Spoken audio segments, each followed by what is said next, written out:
Tingin ka na naman sa salamin, ha?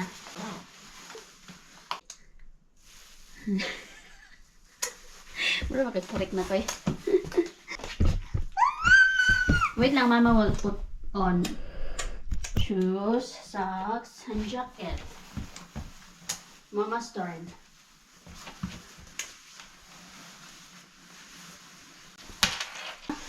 Ay, pretty. Say hi. You wanna say hi? Hi. Saan yung medyas ni Mama Nak? Tingin ka na naman sa salamin? Huh?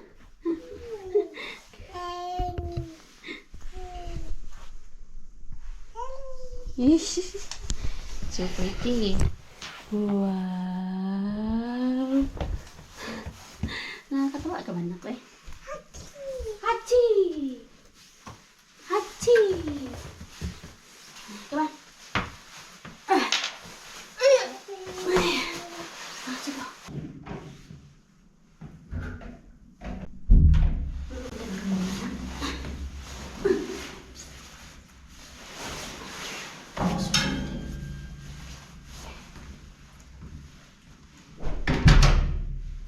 Let's go.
Lamig anak.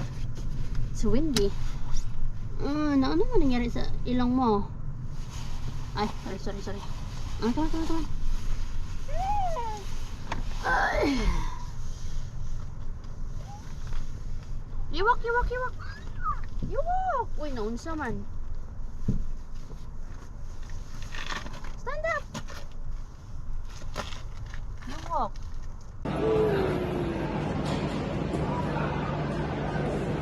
Wow! Good job, princess. Like this, oh. Yeah, like that.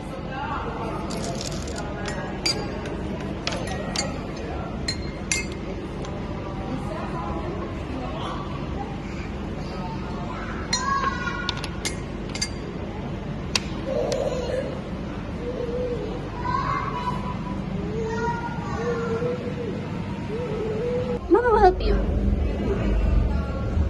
Go.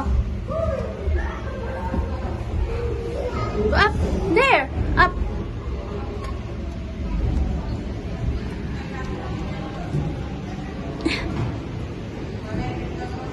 Up. Nandito na naman kami sa indoor playground. Yung sinasabi ni Rosalie na office namin every Wednesday. Sinasabi ni Rosalie dito na, nag-o-office talaga kayo dyan every Wednesday kasi every Wednesday kami nag-indoor playground kasi nga libre. Pero 2 weeks na kami hindi, you're not bringing it outside ha? 2 weeks na kami hindi nakakapunta dito. Kasi nung first week ay naka-holiday sila so walang hopikupla o walang activity dito. Nung pangalawang Wednesday naman, ito ay nagkasipon. Ayaw ko naman makahawa siya, no? Oh, ito na. Ngayon lang ulit kami nakapunta. Grabe ang saya ni Lumi.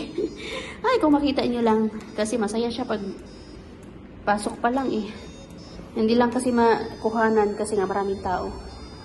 Hindi tayo pwede mag-vlog-vlog dito, mag-video-video na may kasamang tao. Sige na. Sus, inabot talaga. Ngayon ko lang to napansin. Kaso sira daw, Ricky, broken, Korea Tanpian, will be fixed soon. 1 hour later. Hey, finally, sumuko din ang Lumi. Ako ay antok na antok. Pagod na pagod, kakasunod kay Lumi. Kay hindi man napipirmi ang Lumi, pero sige lang, hindi naman siya nangyayari like itong pagkakataon na to na makalibre dyan, makapaglaro sa place, sa playground. Hindi naman siya like everyday, every Wednesday lang naman siya. Lahat ng mga nanay doon, hikab ng hikab. Lalo na yung mga gumising ng maaga. Like us, like Lumi. Diyos ko Lord, 6:30 po yan gumising. Dapat tulog na yan siya ngayon. 10:31 na pala. So hindi na namin tinapos kasi hanggang 11 na siya. Sumuko na siya, gumanda na siya sa akin. All done na daw siya. Sabi ko, ay salamat naman. Natuto din ng Lumi. Kaya hindi biro ang magsunod-sunod, besh. Ay, hindi siya mapiperme. So, marami nga namang options na pwedeng paglaruan. So, ikot siya ng ikot. Saan-saan pumupunta. Alam mo yung kakarating niya pa lang sa isang palaruan. Ano na naman siya, aalis na naman siya. Wala, hindi nakaupo ako. Mga alas 9 kami nakarating dyan. 1.5 hours, almost 2 hours din tayo nakatayo. Sunod na sunod kay Lumi, pero okay lang yun. Ganon talaga. I'm so proud of yourself. Kinakaya mo yung mga ganitong bagay. Konti lang kami, hindi ganun kadami. Tapos may bata doon na ano yata na disgrasya, ewan ko, hindi ko napansin. Basta umiyak na lang siya bigla. Doon sa pang slide na inflatable slide na malaki. Tapos yung nanay hindi nakabantay kaya nagchika-chika. Kaya pag mga ganyan na yung anak mo hindi mapirme, kailangan mo talagang sundan ng sundan. Di pali na mapagod ka kaysa hindi mo alam kung ano nangyari sa anak mo, bigla na lang umiyak. Hindi din alam ng nanay, bigla na lang umiyak. Siguro yung anak hindi pa nakakapagsalita masyado, iyak na iyak yung bata. Hindi ko din alam kung may nakakita kasi meron namang tao dun sa inflatable slide sa taas, malaking inflatable slide, pero hindi naman tinanong ng nanay kung ano nangyari sa anak niya. Iyak na iyak eh. Saktan siguro yun ng bonggang-bongga. Yung ano pala, yung nagtatrabaho sa sushihan, meron silang anak na 4 ba. Sabihan ko sana or anyayahan ko pa isama ko sila. Kung itanungin ko kung gusto nila magpunta din dyan, mag slide kasi nga libre lang, di ba? Maglaro yung mga anak, 4 kasi yung anak nun. Tapos sabihan ko din na kung gusto nilang maayudahan, kung gusto nilang humingi ng ayuda ba, kung gusto nilang pumila para makahingi ng ayuda para makatulong sa kanila, kasi syempre para makabawas-bawas din sa mga gastusin nila sa bahay. Pagpasok pa lang din namin kanina doon sa Hupikupla, puring-puri na agad yung dress ni Lumi na suot. Ang daming nakakapansin na, ang daming nagagandahan sa dress ni Lumi. Hindi nila alam na sa ukay-ukay lang yun. Ayan, alis na naman ako.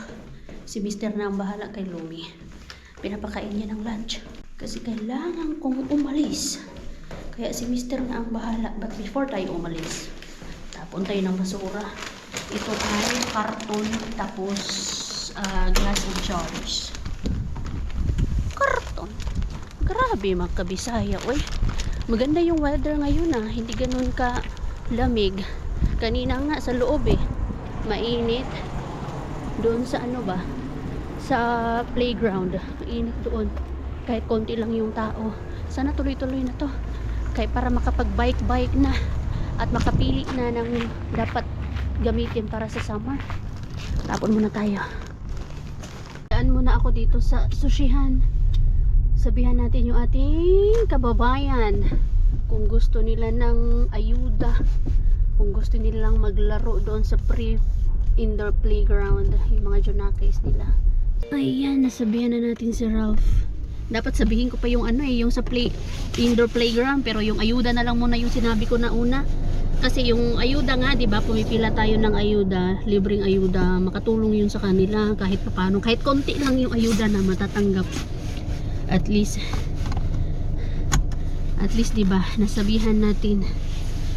Kung gusto lang naman nilang pumila Monday or Tuesday, kailangan sumama sa akin kay hindi pa marunong magsalita or hindi pa man nakakapag-finish ba yung asawa niya. So sabi ko i-message na lang ako pag gusto, pag interesadong pumila para sa libreng groceries. Then message me. Yung indoor playground hindi ko pa nasabi sa kanalang. Nahiya ako kasi busy. Nakakahiyang istorbohin. Tara, punta na tayo sa dapat puntahan. Hanap ako ng something na regalo idadagdag kay Bella Pakukay and kay Inday Julie, kay Madam Cars. Hindi ko alam kung ano yung ireregalo ko sa kanya. Ang hirap, besh. So punta tayo sa Tokman or di kaya sa Co City Market. Meron akong regalo kay Pakukay, pero dadagdagan ko yun. Pag damit naman, marami na yung damit for sure. Kay ano naman, kay Madam Cars, di ko talaga alam. Wala akong idea kung ano ireregalo ko kay Madam Cars. Ay, saan yung mga pambata? Marami na yung portion mga damit ba. Kaya may tagabigay. Si Mommy Jazz. Maraming tagabigay. Ay, ang hirap mag-isip, besh. Ay, salamat. Buti na lang din pumunta ako dito kasi naka-sale pala to. Yung size 7. 16.50. Ito na yung pinakamura na dalawang pack. Kasi yung pinaka original price nito ay aabot siya ng 12 euros each. Oh, kuha na ako ng dalawa. Oy, nakasale. Mabilis lang pa naman ito maubos. Buti na lang pumunta ako dito. Nakasale talaga siya. Himala. Ganyan na yung pinakamababa na sale. Pinakamura. Kasi usually ano yan, 2 cup pala is for 20 euros. Wow. Aba, nagaganyan pala kayo ha. Ay, buti na lang. Tago ko muna tong mga ano dito. Okay, punta ako ng Lidl. Meron akong bibilhin pa dito. Habang nagdadrive ako kanina ba, hindi yung nasa isip ko na pag ano talaga no, yung pag naging nanay ka na or may mga tao talaga na kaya isakripisyo yung pansarili mong kaligayahan para lang sa mga mahal mo sa buhay. For example, kahapon, yung binili ko na regalo para kay mister, hindi ko kayang yung binili kong regalo kay mister, yung ginastos ko, hindi ko kayang igastos yun sa sarili ko. Alam mo yung gusto kong bumili ng para sa sarili ko, pero hindi ko kaya kasi ewan ko, basta ang hirap kong gumastos para sa sarili ko, which is kailangan naman din minsan, 'di ba? Deserve din naman natin, lalong-lalo na kung pinaghirapan natin 'yon. And deserve din naman natin kasi minsan hindi naman lagi everyday, 'di ba? Pero wala, ang hirap talaga sa akin. Pero pagdating talaga sa mga mahal sa buhay, ang bilis ng kamay ko, kahit magkano pa yan, kayang-kaya kong bumili ng walang pagdadalawang isip. Pero pag sa akin, ay nako, million times kailangan pag-isipan. Tapos may mga bagay ako, for example, kahit mga cravings ko, parang ini-ignore ko siya kasi yung ibibili ko sa cravings ko, parang mas gusto kong ibili yun para sa mga mahal ko sa buhay ba, na nanghihinayang ako, cravings lang naman yan, nilipas din yan. Yung ibibili ko sa cravings ko, makikita ko, mapapasaya ko pa yung tao na bibigyan ko, di ba? Yung parang papasayahin mo lang naman yung sarili mo, besh, pero hindi mo kaya. Mas nagiging masaya ako kapag iba yung pinapasaya ko kaysa pansarili kong kasiyahan. Ay nako. Ganun, ay nako, kaway-kaway sa mga nakaka-relate dyan. Ang bilis lang para sa pag sa ibang bumili, pero pag sa sarili mo wala talaga, besh. Hindi talaga kaya, besh. Anyway, ayan na nga. Kailangan ko muna itago to kaya baka mabiktima tayo ng mga basag-basag gang dyan. Diyos sa sinong naman. Kahit itong diaper, ibaba natin dito. Yung hindi talaga makita ng mga dadaan. Kaya diaper din to, oy. Kailangan din to. Essential din to, oy. Yan. Ako'y gutom. Pero ayusin ko muna itong bago ako magkain. Ito yung regalo natin. Finally, meron na tayong nahanap kay Madam Cars. Dalawa yung regalo natin sa kanya. Kay Pakukay na lang talaga. Dadagdagan ko yung kay Pakukay. Pero meron pa naman tayong time. So, ito yung nabili ko kay Madam Cars. Tcharan! Oh, kumikinang-kinang na.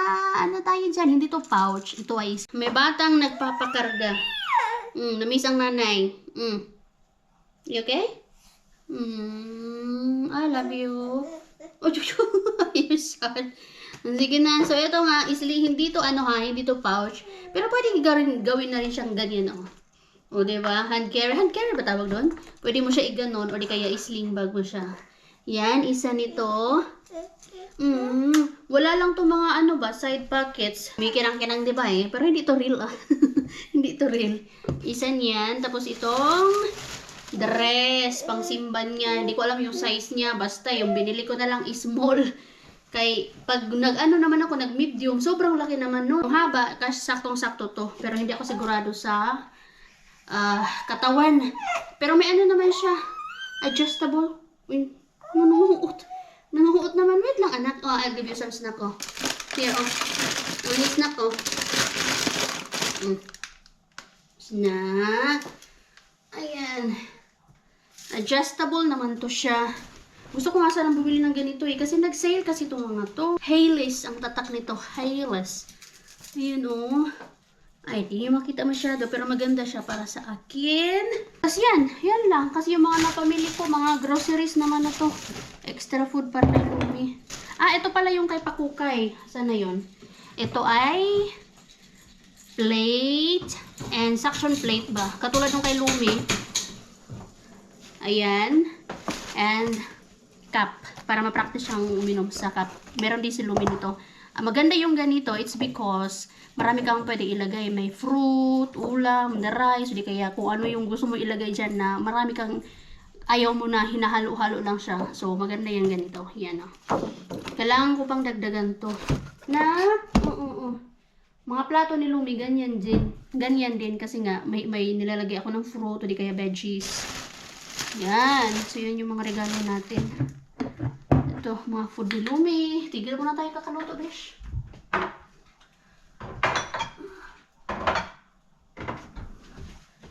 Ay nako, nag-open-open ka na dyan. Marunong ka na mag-open.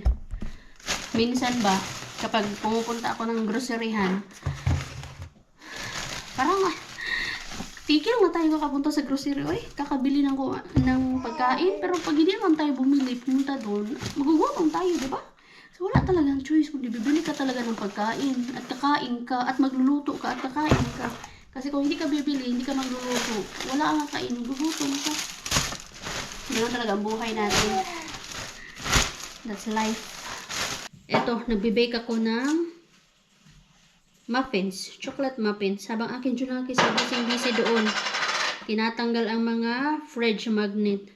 Okay lang yan. As long as it will keep her busy. Hindi ako istorbohin. So, meron na naman tayong nagaya, no? Kapag ito ay napalpak, well, actually, yes. Pag first time ko siyang magaya, you need help?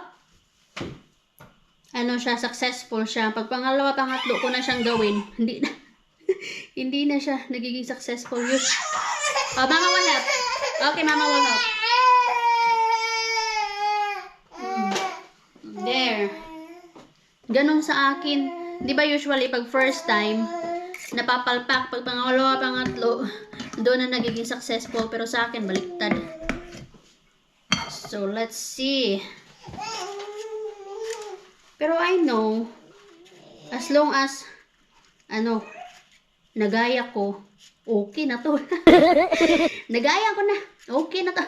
Tingnan natin kung magiging successful ba to. Lumi. Busy din yung aking Junakis eh. One eternity later. Grabe ang bango ng muffins natin ay. Chocolate muffins. Napatanong si Mister kung ano yung ginagawa ko. Sabi ko, muffins. Sobrang bango niya. Tingnan nga natin kung yung bango niya ba ay talagang masarap din. Sige nga. Ay, wow. Hello. Perfect. Hindi masyadong dumikit.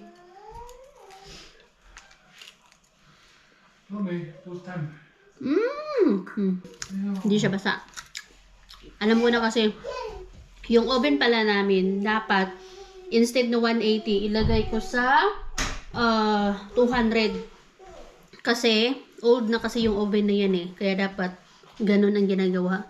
Ayan, wow, hindi siya basa. Perfect siya, besh. Sarap. Masarap na. Hindi ganun katamis kasi alam niyo na, hindi ako mahilig sa matamis. Yan lang. Perfect na. Di ba? Perfect siya bago first time kong gawin. Pero pag pangalawa, pangatlo, ay, hindi na siya nagiging perfect, besh. Sarap.